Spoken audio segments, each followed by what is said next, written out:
For your listening enjoyment, John Lund as Johnny Dollar. George Post, Mr. Dollar. Did you have a good trip? Oh, yeah, fine flight. It's good to change that New England weather for your Arizona sunshine. I hope you feel that way after we've talked over this case. How much did they tell you in Hartford?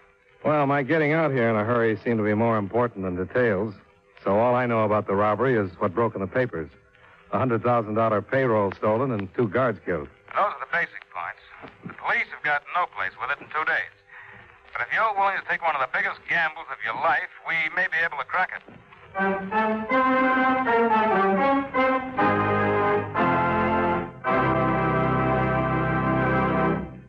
We'll return to our program in just a few moments. But first, someone once said, necessity is the mother of invention. In other words, every inventor feels that there is a definite need for whatever he invents. It may be as large as a battleship or as small as a pin. But someone, somewhere, will find a use for it. And just to make sure that no one tries to cash in on his invention, every inventor carefully takes out a patent or copyright on whatever it is that he has invented. Where does he go to get his patents or copyrights? Probably to the Department of Commerce, since that is the prime concern of the department. For example, suppose you invent a widget with 2 handles instead of 1. Well, this means, of course, a big boon to widget users because it can now be operated by left-handed as well as right-handed people. Having invented a 2-handled widget, you and your inventive genius should be protected. So you contact the Commerce Department and apply for a patent. The department also registers the trademarks and labels you use in selling 2-handled widgets so that no one else can claim he invented the 2-handled widget and collect the money that should be rightfully yours when you make and sell your particular type of widget.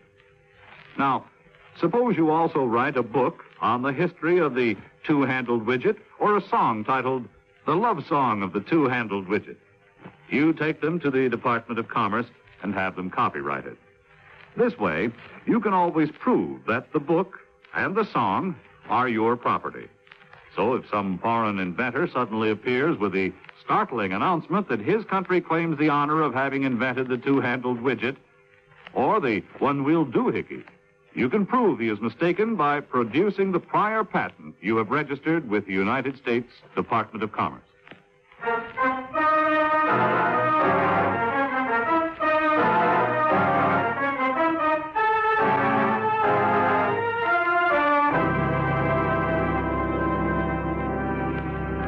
Expense account submitted by Special Investigator Johnny Dollar to Home Office, Plymouth Insurance Company, Hartford, Connecticut. The following is an accounting of expenditures during my investigation of the Paul Gorrell matter. Expense account item 1, $153. Airfare and incidentals between Hartford and Phoenix, Arizona. On the way from my hotel to the Plymouth offices, I noticed that the afternoon papers were front-paging a report of the local killing of an unidentified man. I learned shortly afterward that the murder had an important bearing on my own foreseeable future. The story about it was displayed prominently on the desk of George Post, Plymouth's chief adjuster in Phoenix, when I got to his office. You say that all you know of this case is what you read in the Eastern papers? Yeah, that's right, and as you probably know, there weren't many details. Yes, being that far removed, of course. Here, it's been the worst crime in years.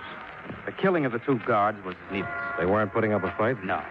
They've been disarmed with standing with their backs to the killer.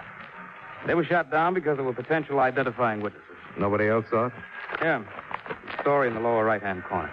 Oh, yeah, I saw the headlines on the way over. What about it? This picture here, the dead man, Palovic. He was the only other witness. And the paper doesn't say anything about it? The papers don't know it, and the police don't know it. There were 2 men involved in the robbery. Palovic was one of them. Well, you must have some big reason to hold this kind of information from the police. I have. Palovic phoned me the morning after the robbery, and I met with him in secret that afternoon. He told me that he'd broken off with his partner in the affair, a man using the name of Paul Gorrell. He said there'd been an agreement between them that there'd be no shooting, but that in spite of it, Gorrell shot the guards down in cold blood. Well, did you ask him why he didn't go to the police if he was so interested in clearing himself of the killings? He said he was on parole, would face an automatic 20-year term if he went to them. What did he expect from you? Nothing. He said he'd been in trouble with the law most of his life, but that he'd never killed anybody. He claimed that all he wanted was to stop Gorrell from enjoying what he termed that blood money. He told me where Gorrell is and what his plans are. Is Gorrell still in Phoenix? Yes. And I know what you're going to say. That you still think it's a job for the police. Well, with 3 murders to his credit, I sure do. We decided to try it our way because their plan was to mail the money out of the state. Palovic was sure that Gorrell has already sent it, but didn't know where, except that it was someplace in or near Los Angeles. Uh-huh. Any idea how he's going to try to get out of town? Yeah. It's one of those share the ride arrangements. You know, the kind that are advertised in the classified sections. This man is driving to Los Angeles and wanted passengers to share the expense and help with the driving. Both of them are going in the same car? Yeah. And since Palovic isn't going, there's room for me, huh? That's what I meant when I mentioned you're taking a gamble. There's no doubt that Gorrell is a completely ruthless killer. Now, will you go? Well, I don't like it for a lot of obvious reasons. But I wouldn't like a reputation for turning down cases either. When do I leave?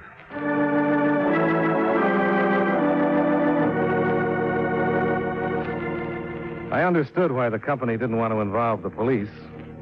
In their opinion, the chances were that more effort would be spent in apprehending the killer than in tracing down the money. But a big insurance company is one thing, and a private investigator working behind the law's back is another. And that was one thing I didn't like about the matter. Another that rang a little sour was Gorrell's choice of getaway method. The police admittedly had no witnesses and therefore no description. Yet Gorrell was avoiding public transportation. It made me wonder if somebody else could be looking for him. And still another thing. Gorrell would be in control of the situation. I wouldn't. I couldn't even afford the luxury of a gun for fear the bulge would arouse suspicion.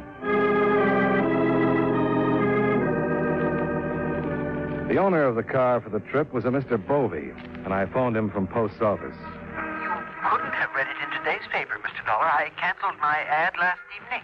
Well, I clipped the ad a day or so ago when it wasn't definite about my going to the coast. I hope you have room for me. Well, I'm afraid I don't. I already have 2 gentlemen and a lady. Oh, but it's a sedan, isn't it? 5-passenger? Yes, but 5 is too many. Uncomfortable for my people. You're sure that all your people are still going? I haven't heard to the contrary. Well, you can't tell about people. Suppose we leave it this way. I'll come out to your house in the morning. If there's room for me, I'll go. If there isn't, I won't. Is that okay? Well, if you want to take a chance, but don't expect to crowd in, I know from experience 5 is too many. All right, Mr. Bovey. I'll see you in the morning then. Goodbye. Goodbye. I suppose that was the only way to handle it. But how is Gorrell going to react to your being there? No, I don't think it'll change things. A guy in his spot is going to be suspicious of everybody anyway.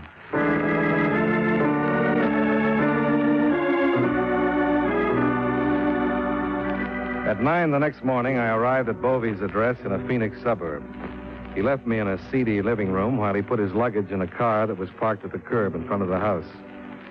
And a minute after he came back in, the doorbell rang, and he let Gorrell in. Just leave your luggage by the door, Mr. Gorrell. Your friend, he's not with you. Brother came up. Some business deal, so he couldn't come. But why didn't he let me know? Yes, he figured I would, because I made all the arrangements with you. And all the time I thought he'd call. Well, Mr. Dollar, did you hear that? Yeah, looks like I'm in luck. This is Mr. Gorrell. How are you?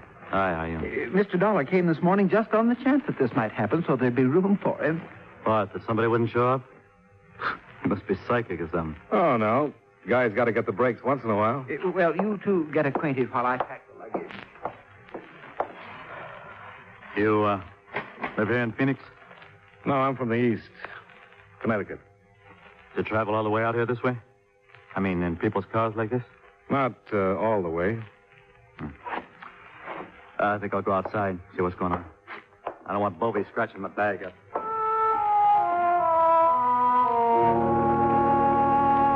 Nothing except 2 cold blue eyes that moved around too much would have given him away for what he was. The rest of his makeup, thin, triangular face, blonde hair, and slightly stooped figure, would have made him unnoticed in any company. By the time I followed him outside, the fourth member of our party had arrived. She was a not unattractive brunette wearing harlequin sunglasses that made her look frightened. I wondered how she'd look if she knew who her traveling companions were. This is Mr. Shelton and Mr. Dollar. Miss Shelton? Hi. We're all loaded. All right, then we're ready. Now, how shall we arrange how you sit? Does anyone care? Yeah, why don't I take my turn driving first? I drove a cab for a while, and I know some quick ways out of town. Well, that's fine. Miss Shelton, will you sit in the back with Mr. Dollar? I like to ride in front in my own car. It's all right with me. Thank you, Mr. Dollar. The starter's right there, Mr. Gorrell. Yeah, I got it.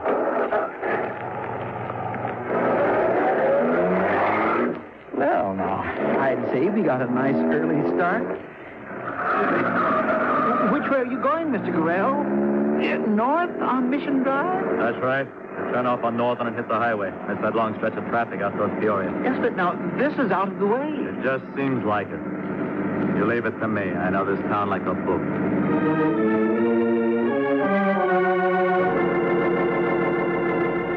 Whether Gorrell was missing some roadblocks that I knew nothing about, I couldn't be sure. But I wasn't sure his back road way out of town was working either. As we pulled away from Bovey's house, I glanced up the block and saw a green coupe nose into the street behind us. You know this neighborhood, Dollar? No, never been through it. Why? The way you were looking around, if you were trying to spot an old landmark or something. Well, just trying to memorize my way back in case you get lost. You don't trust me? You want I should pull over so you can drive? Please, Mr. Gorrell, he didn't mean anything like that. He was only making a joke. What's the matter with him to get sore about a thing like that? What did you say, lady? I didn't quite catch it. You weren't supposed to catch it. I must say, this trip is off to a dandy start with you snapping everybody's head off. Please, there's no reason for it to be unpleasant. We've got a long way to go.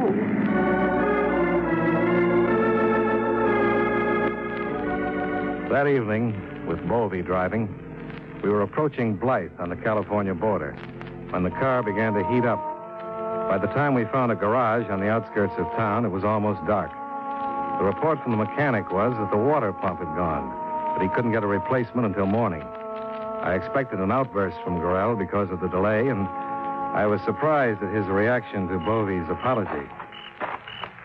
Oh, I just don't know what to say. I had the car gone over yesterday, and they told me everything was fine. Not your fault, Mr. Bovey. Nobody could see inside that pump. Oh, but I'm so sorry about the delay. Nobody's worried about me. For me, I'm glad it happened. I had enough of the road. And I could use a good night's sleep. Well, I don't feel so bad then. The mechanic said the motor court in the next block is a nice place. Shall we go look at it? Why not? Might as well. All right, come along then. Wait a minute. What's the What, matter? Mr. Gorrell? Make it on the inside. I can't let them see me. He wanted to run as the green coupe slowly came abreast of us, but he didn't. I expected gunfire, but none came. Only the beam of a flashlight that held briefly on Gorrell and then snapped off. I spotted two men in the coupe as it rolled away from us. Then I turned with Bovey and the girl to see how Gorrell would explain himself. Sorry. Thought it was somebody I knew. Somebody I didn't feel like talking to just now. He didn't realize how lame the excuse was. I didn't think the others saw it, but from where I stood, I watched his hand streak for the automatic he wore under his arm. It was an instinctive move that he wasn't even aware of making. But from a man who had been relaxed and confident of a getaway, he'd turned back into an unpredictable killer.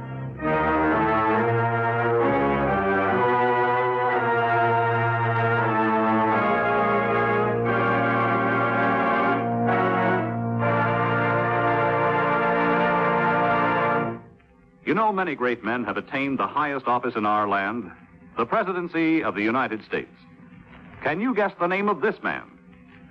The presidency was the first and only public office he ever held. He never went to school, but was taught at home by a tutor. Like his father, he also became a military man and remained in the service until his nomination to the presidency in 1848. He was the second and last member of the Whig Party to become president. If you don't have his name by now, here's another clue. During his presidency, gold was discovered in California. Who was he? Zachary Taylor, 12th President of the United States. His life is part of your American heritage. And now, with our star, John Lund, we bring you the second act of Yours Truly, Johnny Dollar.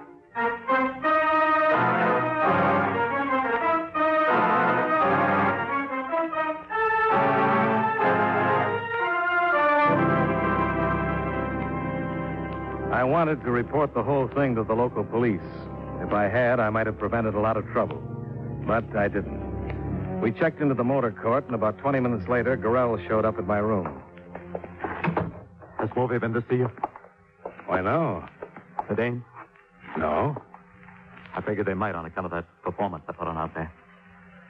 The truth is, I got in some trouble in Phoenix, and my nerves aren't so good. That's okay. I'm not curious. Yeah, well, I didn't want you to think I'm nuts or anything like that. I thought maybe you could tell the others. Yeah, I wouldn't want Bobby to dump me out of the trip. I haven't got enough to get to L.A. any other way. But look at this wallet. See? A single and one pin. That's my stake. That's running pretty close. I wish I could help you out. No, I'm not making a touch. I can scrape up some when I hit L.A., but... well, I'd like it if you told the others. It's up to you. Yeah, you see, I got into a card game with these two guys in Phoenix. I was drinking. I let the stakes get higher than I should have, and I lost more than I could pay. So, I ran out on them. Those were the men that drove by?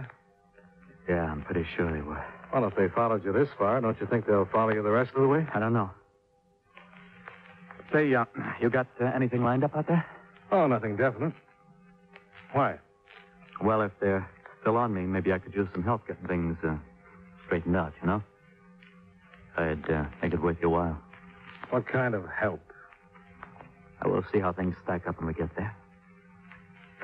Anybody that travels like this could use a few extra bucks. You can't kid me there. Yeah, that's right. Okay. You tell Bovey and the dame what I said. And then maybe you and me can give each other a hand. Maybe. Well, I'll see you in the morning. I hear we're going to get an early start.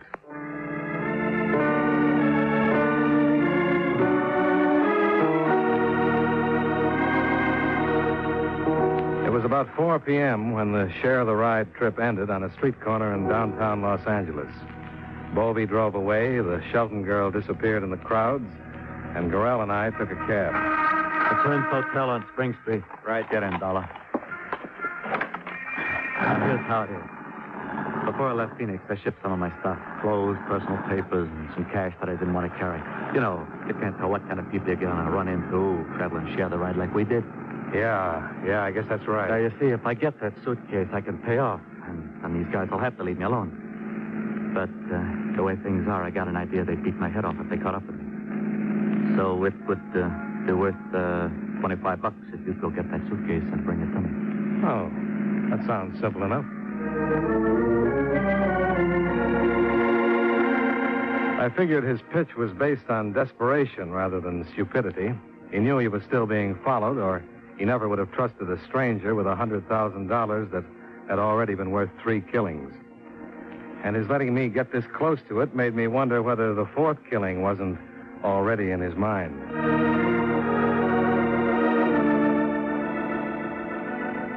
We both checked into the Prince Hotel, and in his room, he gave me the express receipt I'd need to pick up the suitcase. I left him and made my first stop at a phone booth. I called the police, told them my story, and arranged to meet a plainclothes sergeant from Homicide a block away from the express office.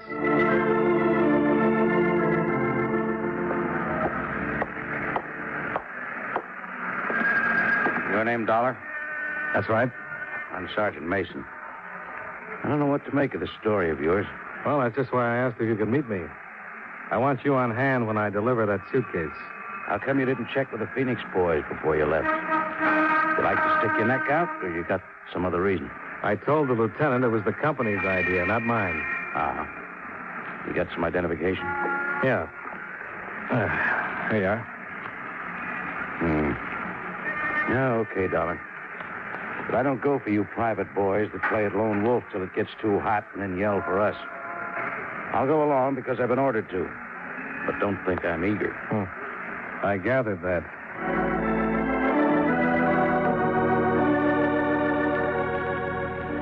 I took delivery of the suitcase without a hitch. Sergeant Mason was waiting halfway down the block when I came out with it. He trailed me back to the Prince Hotel and waited while I went ahead into the lobby. I got to Gorrell's floor, and when the sergeant was a few steps behind me, knocked on the door. Gorrell? Gorrell? It's Dollar. Try the door.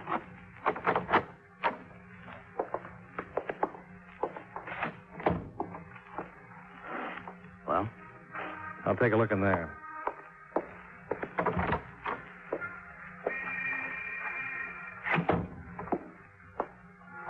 Well, his stuff's still here.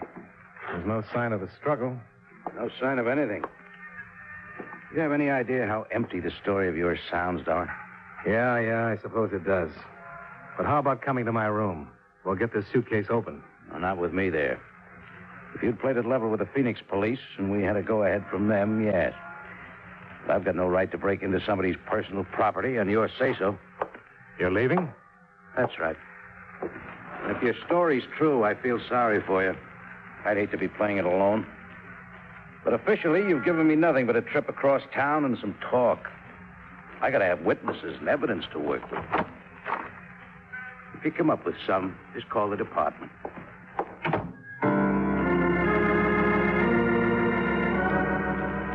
I hope the company will remember Sergeant Mason's procedure the next time there's a choice between working with the police or without them.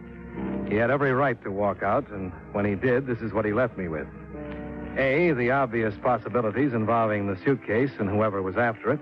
And B, the fact that returning to Phoenix with the money and without Gorrell would put me in the light of aiding and abetting the escape of a murderer.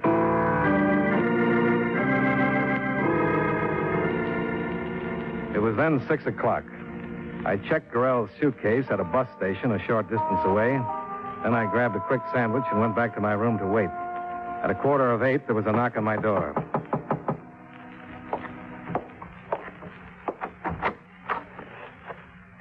Aren't you going to invite me in? Oh, sure. Sorry. You knocked me off balance a little. Come on in, Miss Shelton. Thank you. I don't suppose there'd be a chance that you just listen to me without asking any questions and then do what I tell you to. What would you tell me to do? Pack up and get out of here. Out of town would be better. Why? Because without knowing it, you've got yourself mixed up with some bad people. Who do you mean, Gorrell? Yeah. What about him? I didn't realize you knew him. I don't. I mean, I didn't. Look, you have to ask questions. Well, I'm sure not going to pack up and move out of here just because you show up with some crazy talk about bad people. Well, it's true. Gorrell was trying to use you to save his own skin. Did you go after a suitcase for him? Yeah, but I didn't get it to him. He wasn't in his room when I got back. I know that. Some men came after him. The same ones that we saw in Blythe. They might have killed him by now. And they're liable to kill you, too. Where did you get all this? Just believe me that it's true and get out of here. I can't say any more. Come in. It's Gorrell. Don't let him in, please. I'll be right there. You get in there. Yeah.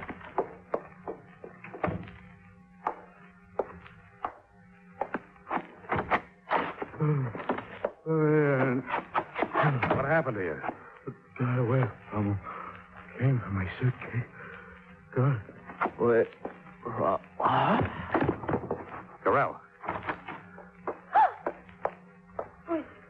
Is he dead? No, not yet. Get my coat off the bed so I can stretch him out. Well, maybe you'll believe me. I got to get out of here. Oh, no, you don't. Look, I didn't have to come here to warn you. I was trying to do you a favor. Is this what I get for it? I'm sorry, but I can't let you go. Not with a man dying of gunshot wounds in my room. I've got to have some answers for the police. And it looks like you're the only one who can give them to me. I was roped into it like you. I didn't know what it was all about. But you do now? Yeah, and I don't want any part of it. 2 guys I knew in Phoenix paid me $200 to take the trip from Phoenix and follow Gorrell when we got here. I was broke, and they said it was only a gag of some kind, so I took them up on it. Those the 2 guys in the coupe? Yeah. Then when they got Gorrell tonight, and I heard them talking about robbery and killing, it began to catch on. They were the ones that pulled that payroll robbery in Phoenix. You didn't know till then? I sure didn't. Look, I'm no angel, but I'd never have anything to do with this kind of business. Now, what's the rest of it? Well, there were 4 of them that planned it, but Gorrell tried to get away with the money by himself. They mentioned something about a phone call from somebody named Polavic. Well, that's all I know. Uh-huh. When they had Gorrell tonight, they were trying to find out where the suitcase was? Yeah, that's right. They were hitting him and saying they'd kill him. But all he'd say was that somebody else had it. I figured it was you, and that's why I came. I tried to help you. Now, how about it? Can I go? Yeah. And you'd better take the same advice you gave me. Go and keep going. You know too much about this mess.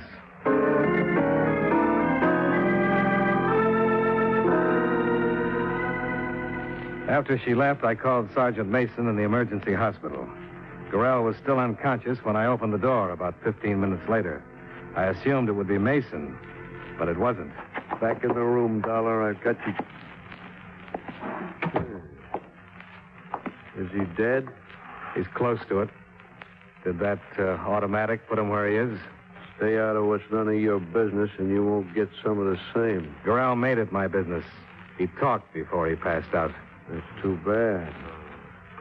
Did he tell you he chalked up another killing to his credit tonight? Oh, I guess he forgot that. The one who came with you from Phoenix? A friend of mine. I've lost 2 of them over this, so don't you try to play it smart.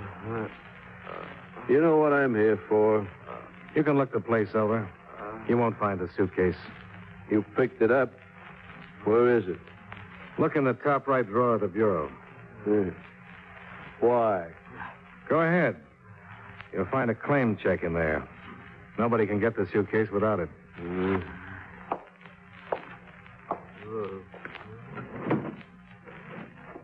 This don't say where it is. Where did you leave it? It's in a bus station. If you leave by the rear door, you go down the alley to the... You keep quiet.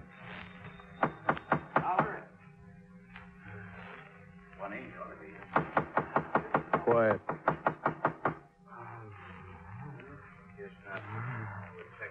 Paris. Shut up. I'll get...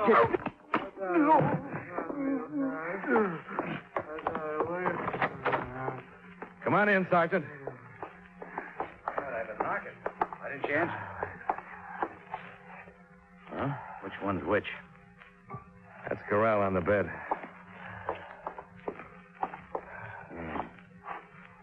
I guess he won't live long enough to profit by this.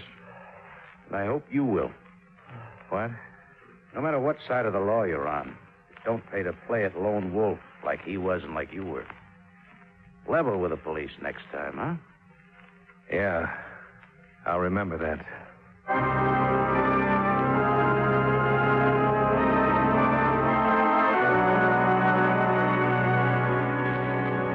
Expense account item 2, $63.80. Miscellaneous between Los Angeles and Phoenix.